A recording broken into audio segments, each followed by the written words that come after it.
Hey guys! NBA free agency is mainly completed with a lot of players finding new homes this offseason. Because of this, I've created a list about the 2014 best and worst under-the-radar free agent signings. Let's go. First, the bad signings. First is Trevor Ariza, and I don't think this is as much of a bad signing as it is a compensation pickup because of the departure of Chandler Parsons to Dallas. Now, Houston felt like they needed to address that small forward role, so they got Trevor Ariza on a 4-year deal.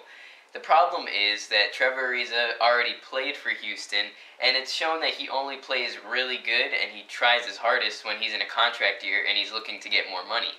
Now, he's a good perimeter defender, he plays good defense, and he can shoot the three, but I don't think that he can compensate for the pickup of Chandler Parsons. Chandler Parsons is still a young player, and Trevor Ariza has really shown us everything that he's got, so I'm going to have to say this is more of a bad signing than a good one for the Rockets.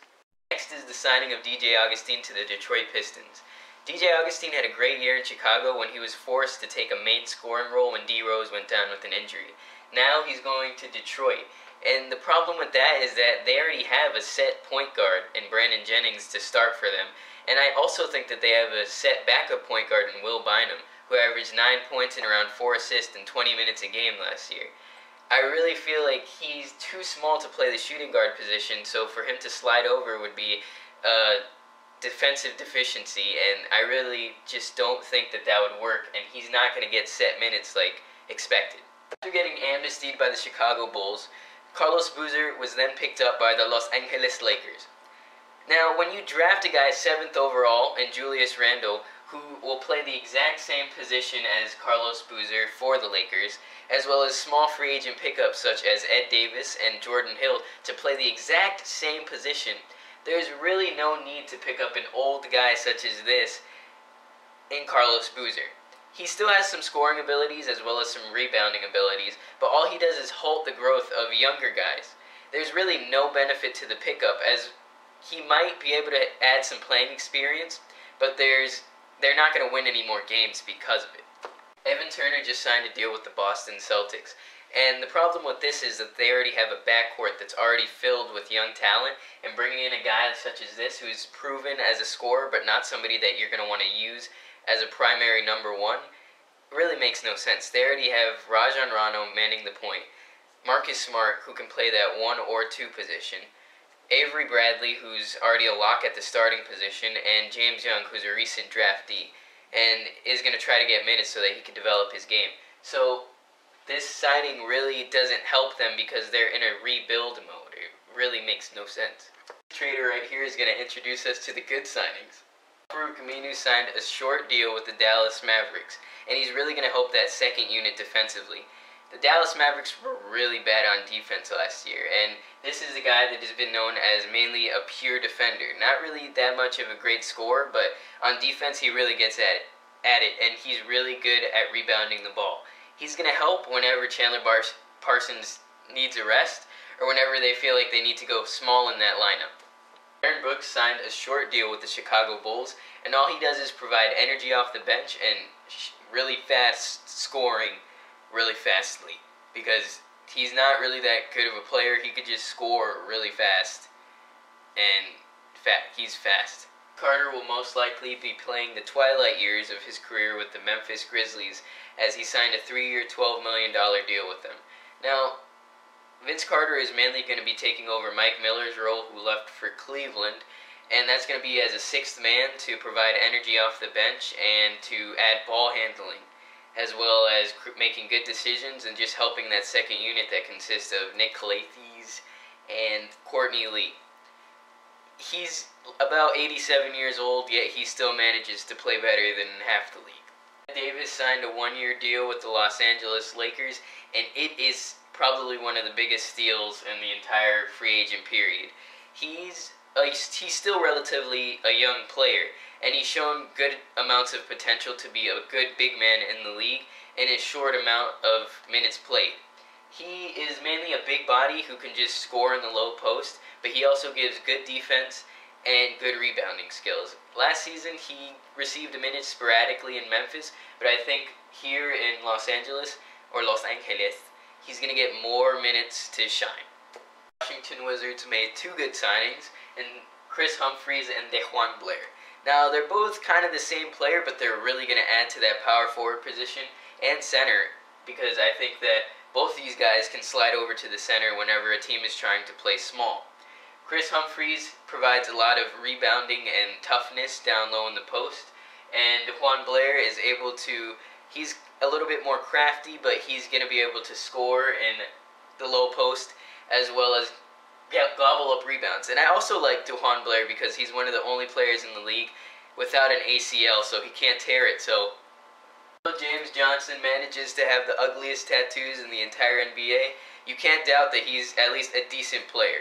And he signed with the Toronto Raptors on a short deal.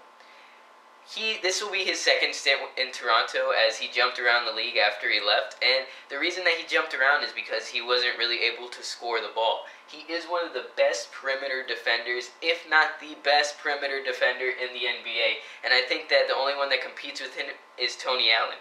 And he's been able to find a little bit of offense since his first stint in Toronto. I think he'll be a good bench player and produce for them. Chris Kaman signed with the Portland Trail Blazers, and now the Trail Blazers manage to have options. They can play Robin Lopez, who plays absolutely no defense, or they can play Chris Kaman, who plays no defense. Chris Kaman is a good scorer, and he's much more of a polished scorer than Robin Lopez is. And whether he comes off the bench or he starts, he's going to be able to add to that offense that is already a monster for the Trailblazers. Shaun Livingston signed a 3-year, $16 million deal with the Golden State Warriors, and I think that this is a phenomenal pickup. Ever since Jarrett Jack left to Cleveland, they've never had that steady point guard play. They had Steve Blake, but now he's gone off to Portland, and he really didn't fill the shoes that Jarrett Jack left.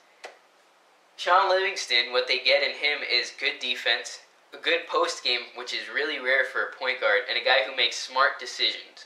He had a great showing in Brooklyn when he was able to back up or even start in place of Deron Williams, and he's just going to be able to run that offense fluently when Steph Curry needs to take a break, or he can play the two, and both of them can be combo guards. And probably one of the most under-the-radar free agent signings, Kendall Marshall was waived by the Los Angeles Lakers and signed on to the Milwaukee Bucks. Now, what Kendall Marshall adds to a team is pure point guard play, which the Milwaukee Bucks didn't have a lot of last year. They had Brandon Knight, who likes to slide over to that two-guard position and score the ball as much as he possibly can, and Ramon Sessions, who is now a free agent. Kendall Marshall is a great passer, as he averaged 9 assists per game when he played for the Lakers, and he's able to score the ball occasionally, and he really developed his game since his days back at UNC. He's really just going to add some energy as well as some good point guard play for the team. Who needs LeBron when you have Josh McRoberts? LeBron, come back! Miller signed with the Cleveland Cavaliers, and now he's just going to be able to be reunited with LeBron. LeBron really used Mike Miller back in the 2012 finals against the Oklahoma City Thunder, and now he's going to get that scorer back and that guy that's always been solid on the perimeter. After spending all of his career with the Orlando Magic, Jameer Nelson now switches homes over to the Dallas Mavericks, and I really think that this is a good under-the-radar signing because he can easily overtake Raymond Felton for that starting point guard position. He averaged around 7 to 8 assists a game last year, and he can also score the ball and run an offense fluently. Brian Roberts signed over to the Charlotte Hornets, and he's just going to be able to add another ball handler over to a team that has added some good signings and is looking to make a deep playoff push. He's going to always be that backup point guard that you want because he makes smart decisions and can score the ball and pass occasionally. He's not going to play heavy minutes, but he's just a good solid signing for a good solid backup. That's my list of the good signings as well as the bad signings. Let me know if there's anything that you guys think is incorrect or wrong, or if you guys think that there's anything that's correct, and if you want to add anything to any of the subjects. This has been Skybox Sports Report, and I'm signing off.